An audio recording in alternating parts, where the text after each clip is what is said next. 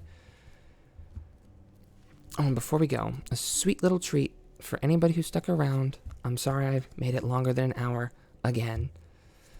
But when you, if you have interaction with their board, and they have the usual setup of these 3 friends because the bunny died, then which of these do you target is important. And it can be pretty easy. It's a little contextual. If you're a deck that has bind, and early on you've like bound a block horse or something, then since they can't recur from bind zone, they're going to keep filling up the same board. So you can, if you keep binding that same thing like bind block horse, bind block horse, bind block horse, eventually they have no more block horses. Some people are maxed out on all the toys. Other people have shaved, like some people are on 3 block horse, some people are on 3 fluffy, some people are on 3 Blavy. So if you can like kind of, if you have knowledge of your opponent and you know what they're maxed out and what they're not maxed out on, then you can just pick off whatever their weak link is. But if you just have like one simple retire every turn, since everything is easy enough to come back as anything else, just retiring the block horse is a pretty easy way to make sure that you're maximizing how much shield value you're draining from them with each retire, because these 2 of course are 5k intercepts and block horse is a 10k intercept. So consistently removing that one piece lets you consistently develop a little more pressure than you would otherwise. Hitting their vanguard booster can be a thing, but again, we're probably no guarding or perfect guarding the vanguard anyway. So depending on how your hand looks, or if you're like in a weird spot with not very many perfect guards and a lot of damage, but a lot of hard shield, it can be all right to pick this off because you're planning on taking the giant fluffy swing anyway, which I guess these 2 would be like this. I'm sorry, because it's on my side, it would always be like this from my perspective, but I'm doing it for the camera, so I have to do it like that. And that's about it. I'm sorry I failed to keep it under an hour again, but I hope you enjoyed the Card Fight Crash Course podcast. It's a lot, and I didn't even get to go over everything I wanted to.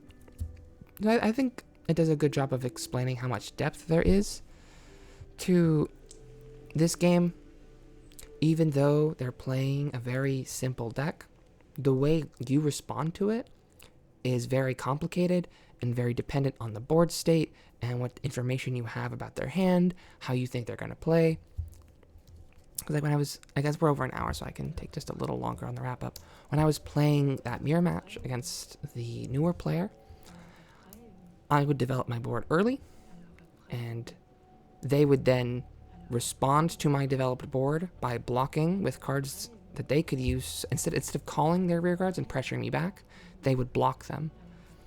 And yeah, it made it seem like the game was closer because we had a similar damage count and a similar amount of cards.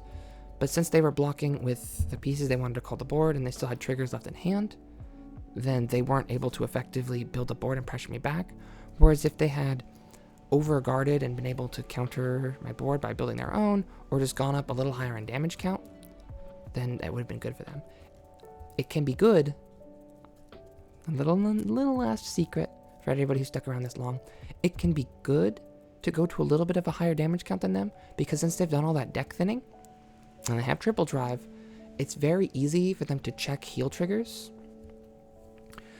So if they're pressuring you, you can stay at just 1 damage higher than them so that they don't heal, so that the damage so that they don't get to reuse their counterblast and get extra value out of it.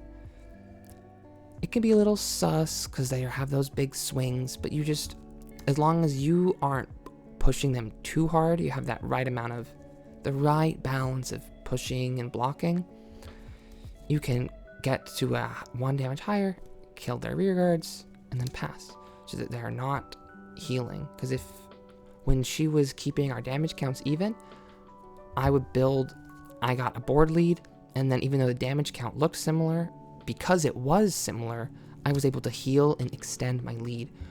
Where if she has just taken 1 more damage a lot of the time, she would have been able to develop her board and prevent me from healing, which would have evened the score and prevented me from even getting a lead in the, like, it would have been a lead on damage, but then she could have been the one to check the heals, and then everything evens out. So instead of me developing a lead, she would cancel it.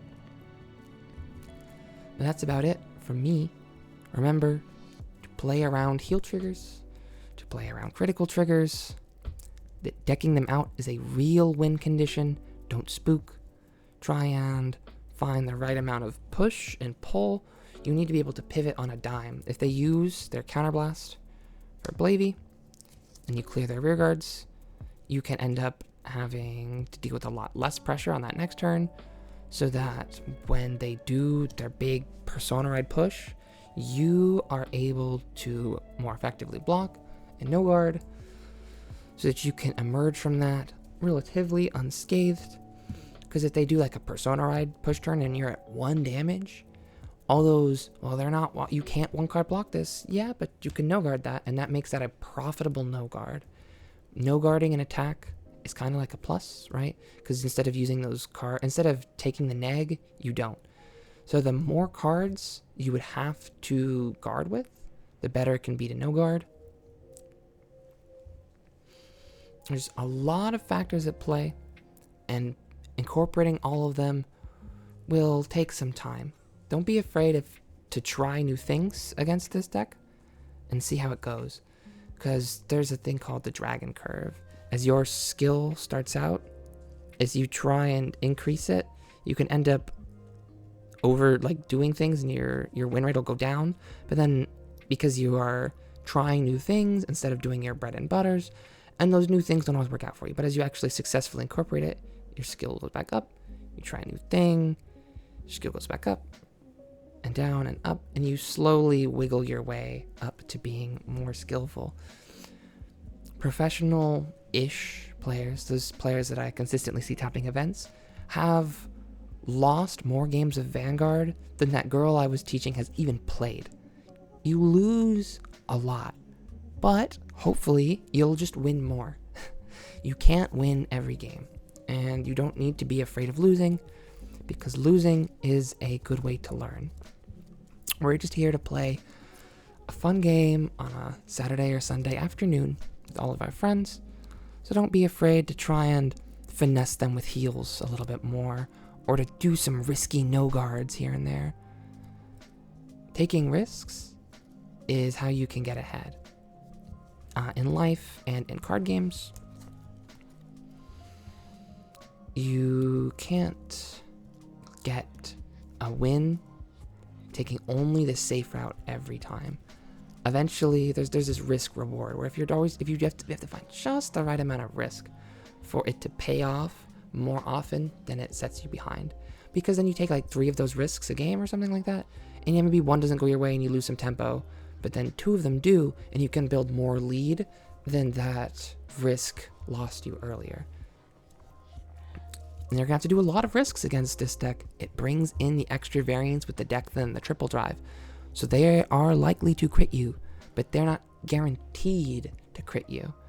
Giant Fluffy and Blavy Loss are 2 big threats. One of them is guaranteed to have a crit.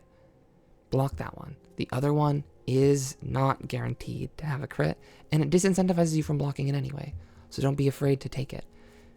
It's a little weird because your Vanguard fundamentals want you to block the first one because it's small, or to take the first one sometimes. Sometimes it's like, oh, if they're going to attack me a whole bunch, hashtag take the first one. I say that a lot. Hashtag take the first one, because then you get a defensive or not, and that lets you see how you're going to want to play out the rest of your turn. But when they're swinging, like, if they swing for Giant Fluffy for 15, snap block that. The Blavy Loss with crit, sometimes you might have to take that because you need to make sure that you have the shield to block it when it restands.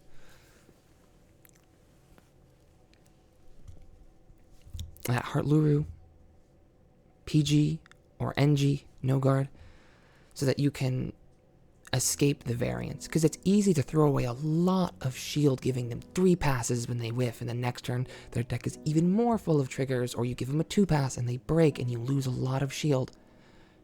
Perfect guarding it makes it so that it doesn't matter how much the number would or could be. it doesn't matter. No guarding it, it doesn't matter. All that variance is removed. There is a little extra variance when you no guard because you can eat those crits, but they're not guaranteed to crit you.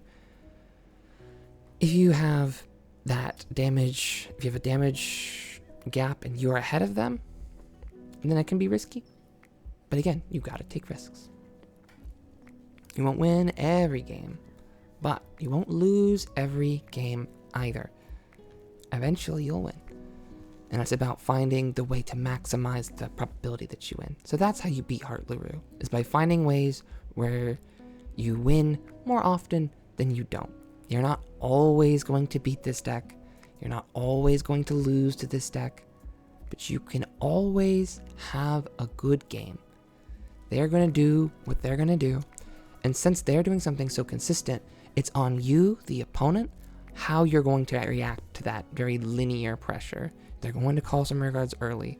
They're going to have the big threatening restands. Their persona ride will be devastating. Their overtrigger might kill you. How do you respond to that? You don't sit there and just hope. You find ways to deny them counterblast. You find ways to deck them out. You find ways to figure out what's in their hand, to see what they're going to be weak to. You find ways to do a lot with a little, because they're going to ask a lot from you. And you probably only have a little shield. So you got to find those ways to fall with style. Sorry again for taking over an hour. I guess this is a little less of a video and more of a podcast at this point. But still, I hope you enjoyed listening to me talk about Heartluru. I'm going to do my best to continue to make these videos every week. But last week, I had a very, very long trip from California to Nevada to Texas. But I'm finally back home. So I had an opportunity to make this for y'all. I got to see principals very similar to this win the finals of Houston. Heartluru was in the finals, but it shows you can beat it. It didn't win the whole tournament. They lost because the opponent was playing Dragon Eye, had very good fundamentals on what to block and what to take. He drew a lot of cards, so he had a lot of options, and by correctly option selecting the correct move, he was able to consistently keep his lead. He dies at 7, so he's able to take that advice of turning off their heals while still having the ability to no guard and play around their crits. It was very well played. I wish we could have recorded that game so that you could have seen that example instead of this little example game here. But I'm telling you, they were using very similar principles to what I was lining out for you. A little different, of course, because every game is contextual, but the context of that particular game, they were able to use to their advantage and score a win. Believe in yourself. That's what matters. You're not going to be able to win if you play scared. If you play like you're going to lose, you'll lose. You have to plan to win or expect to lose. So have your winning image. How are you going to beat them? It won't always work, but with no plan, it'll almost never work. That's been me, Mimi, from Card Fight Crash Course. I hope you all had a nice time listening tonight, and I hope you all take care of yourselves. I'll see you next time. Bye.